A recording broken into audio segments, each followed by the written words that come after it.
So what's the present and future impact of virtual currency? That's exactly what two Senate committees are exploring today in a joint hearing.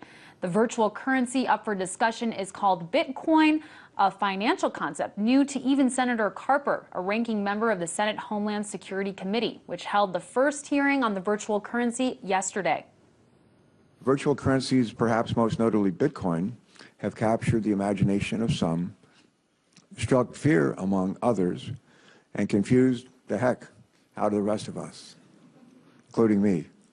I'll be the first to admit that, like most Americans, I am no technical expert in virtual currencies. A week or two ago, I was trying to get my head around this subject and where did Bitcoin come from? Who was the creator? Who are the creators? You don't think it was Al Gore, do you? When I first started trying to understand what this was all about, I sort of felt like Mrs. Einstein and said, I understand the words, but not the sentences.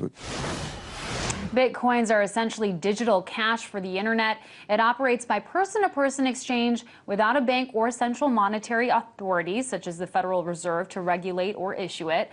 Lawmakers are now bedeviled by this technology, whose growing popularity has raised questions about whether or how it should be regulated.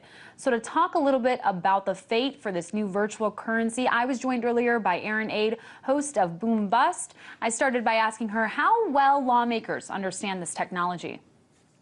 I'd say, those sentiments by the senator, they kind of felt all around the hearing this afternoon. I had to run out a little early to chat with you guys. It's still going on at the moment, but they're a little bedeviled by what's going on with Bitcoin, what it is, how it's used, how can you steal it if it doesn't really exist? And these are all valid questions. It's new, and its price volatility is kind of off the charts right now. We saw it hit, I believe it was 900 yesterday, and now it's back in the high 600s. But the point is, this is really just a new currency that a lot of the senators don't understand. And today's hearing was for the sole purpose of kind of not damage control. Before there's a crisis, why not have a hearing to discuss how they can face what could happen with this currency? Sure, that makes sense.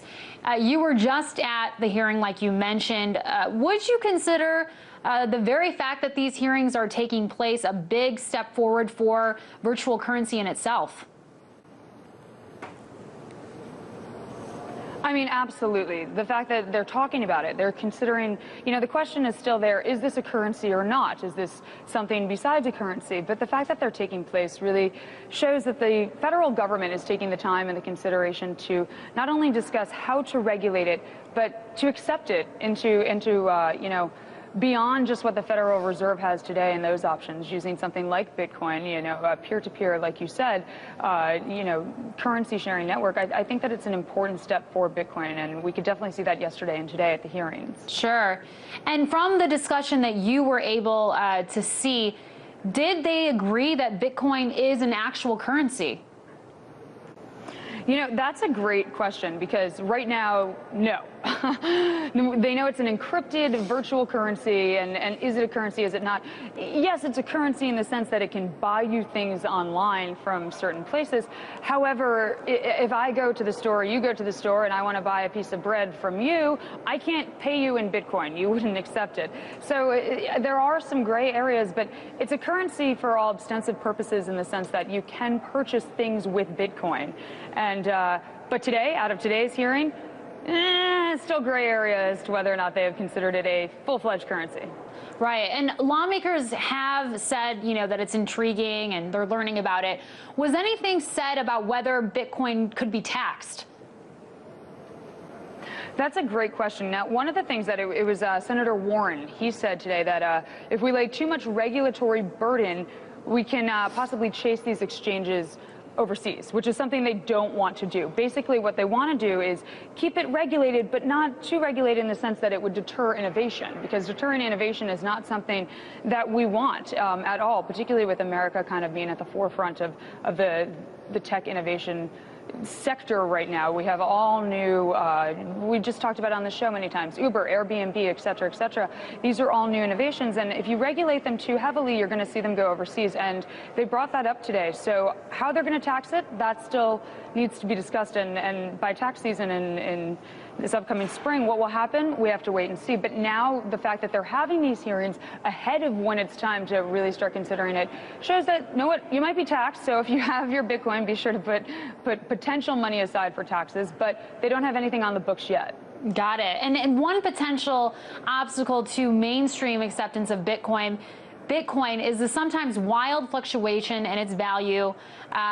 Take a look at this. There was a massive rally in the price of Bitcoin on Monday, with the value soaring past $900 on some exchanges. Do you believe that this rally was a sign that the government would not stand in the way of Bitcoin's development?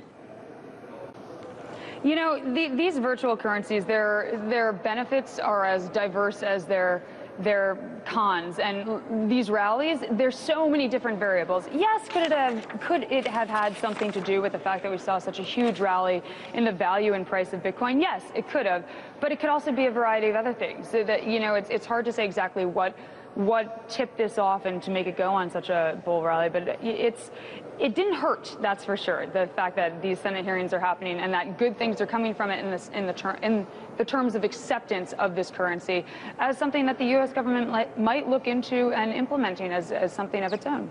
Sure. Well, it will be interesting to see how this new virtual currency is going to be regulated. Host of Boom Bust, Aaron Ade, thank you.